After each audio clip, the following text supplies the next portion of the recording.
Il faut dire que l'Égypte aussi mise sur l'énergie solaire. C'est un pays doté du soleil durant les 12 mois de l'année. Et donc, l'objectif, c'est d'augmenter la part d'énergie renouvelable dans son mix énergétique. Voyons les détails dans ce compte rendu. L'Égypte se prépare à devenir le plus grand producteur d'énergie éolienne d'ici 2030.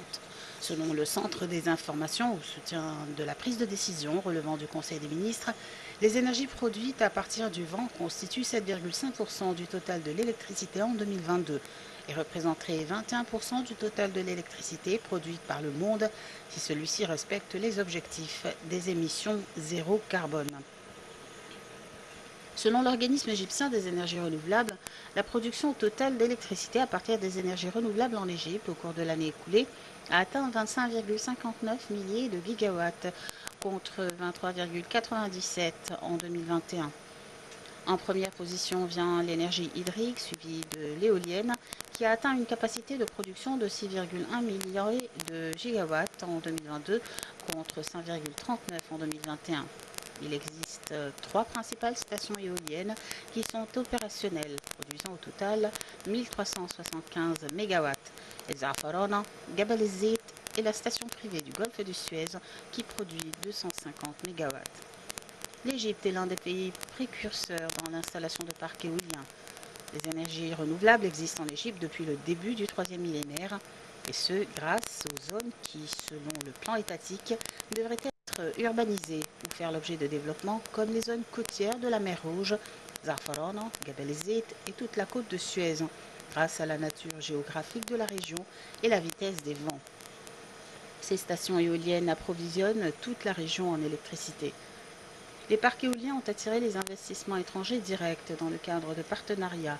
Le premier, selon les sources gouvernementales, est avec une compagnie norvégienne, Scatec, productrice d'énergie renouvelable, pour installer une station éolienne à l'ouest de Sohag, d'une capacité de production de 5 gigawatts et d'un coût d'investissement de 5 milliards de dollars.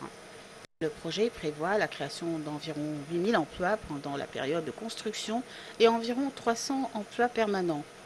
Le deuxième, toujours dans l'ouest de Sohag, est d'un montant de 10 milliards de dollars et d'une capacité de 10 gigawatts.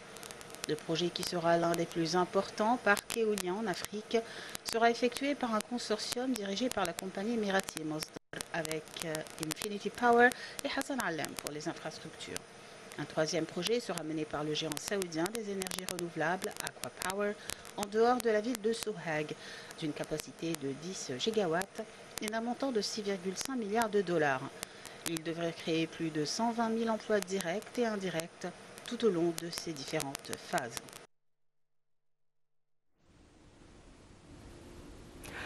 Outre l'énergie solaire et l'hydrogène vert, il y a aussi l'énergie éolienne.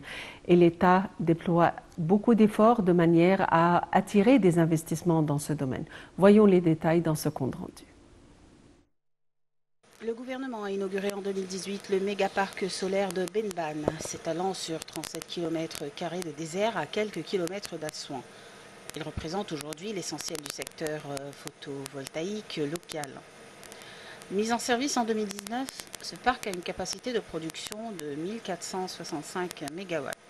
À lui seul, le parc permet de réduire les émissions de CO2 de 2 millions de tonnes par an. Il peut alimenter 420 000 foyers. Selon l'autorité égyptienne des énergies nouvelles et renouvelables, 6 projets solaires entre public et privé ont été inaugurés en Égypte, dont le plus grand est Benban. La capacité de production de ces 6 projets est de 1808 MW. Un projet situé à la ville d'Hurghada, d'une capacité de 20 MW, est en cours de construction, de même que 2 autres projets à Assouan, d'une capacité de 700 MW. Selon le rapport annuel de l'autorité égyptienne des énergies nouvelles et renouvelables, le projet solaire photovoltaïque mis en œuvre par le Centre égyptien de modernisation de l'industrie a réussi, en l'espace de 6 ans, à financer 225 projets pilotes pour la production de l'électricité à partir de systèmes solaires dans 19 gouvernorats. Toujours dans le cadre de ce projet, des stations d'énergie solaire ont été installées dans un grand nombre d'institutions stratégiques, dont la centrale solaire du Grand Musée égyptien, la gare ferroviaire au Caire, l'aéroport international du Caire, ainsi qu'un grand nombre de musées, sites archéologiques et institutions gouvernementales. Le projet a largement contribué à la transformation de Sharm el-Sheikh en une ville verte, grâce à l'installation de stations d'énergie solaire sur les toits de nombreux hôtels et de villégiatures, ainsi qu'au musée de Sharm el-Sheikh et à l'aéroport. 122 entreprises ont été accréditées pour construire des stations de cellules photovoltaïques dans les secteurs domestiques, commercial et industriels. Les grandes stations solaires, comme celle de Benban, travaillent parallèlement aux stations de production de l'électricité. Ces dernières ont pour rôle de distribuer l'électricité dans les lieux de consommation. Mais en ce qui concerne les petites stations solaires, leur prix est élevé.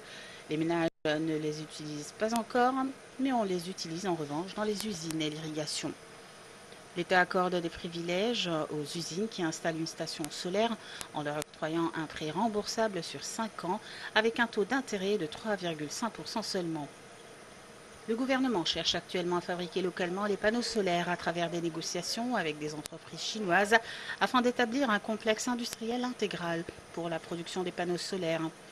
L'entreprise chinoise Longji a annoncé le 17 août un plan d'expansion sur le marché égyptien et a déclaré son intention de faire de l'Égypte, au cours de la période à venir, son centre principal en Afrique.